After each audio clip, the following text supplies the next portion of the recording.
Dan Lanning, it's funny. Joe, I talked, because Oregon puts a lot of our content in their hype videos.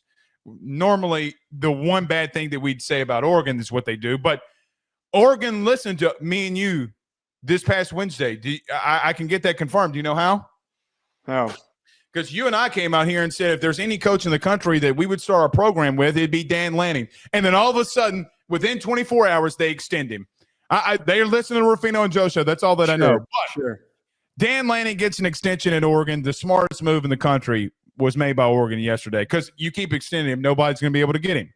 That's my biggest thing with this, like the clearest indication. I would never fear for Dan Lanning leaving. I would never be worried about Dan Lanning leaving because there is such a blatant – unless it's the NFL, but there's now such a blatant indication that Oregon is just going to keep extending him, keep giving him more money.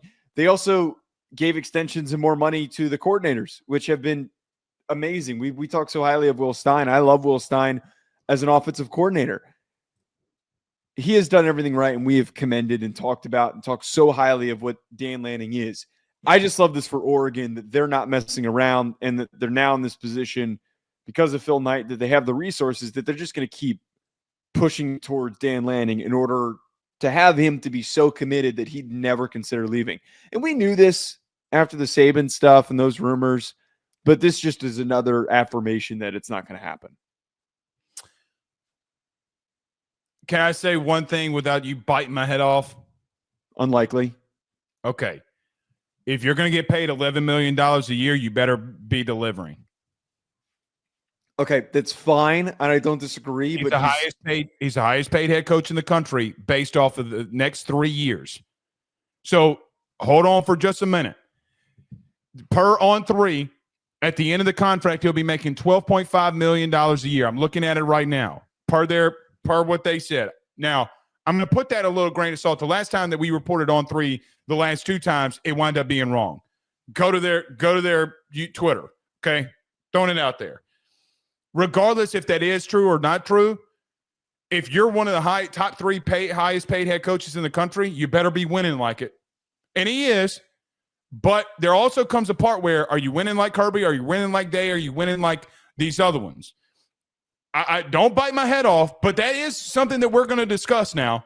I understand that. I didn't mean to cut you off, but I understand that. But the problem is that they needed to be, for everything we just said, he's the first guy that you call when you want to hire a coach to take over. So they need to be not reactive, but like predictive. Proactive. Right. Yeah, they need to be proactive of trying to prevent that from even happening. So they're kind of going off of projection. No, here. I'm with you. I trust me. Clearly, I'm the one that asked the question on Wednesday. Who would be the guy that you go after? It would be Dan Lanning for me. I'm not saying. Listen, I am not saying that to say. I'm just coming at it from another angle in the sense of, hey man, you're a top 3 paid head coach in the country. Have you done top 3 coach stuff?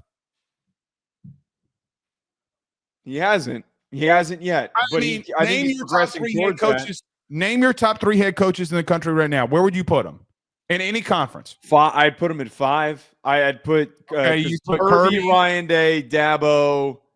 You put Dabo ahead of him. I don't know. I mean, who else has won a national title in the last? No one else out of those 3 guys. I'd maybe put him at 4.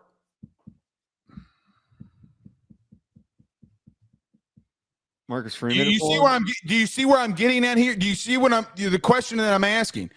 If you're going to be there, you got to win like it. You can't have these first round playoff exits either. I would put it this way. He is the best coach in the country that hasn't won a national title. Bingo. There's only 3 coaches that have, unless I'm missing somebody. Not unless Les Miles comes back. Which I doubt. Jimbo Fisher. No. Not anytime soon. Mac Brown. Definitely not anytime soon. Ed Orgeron.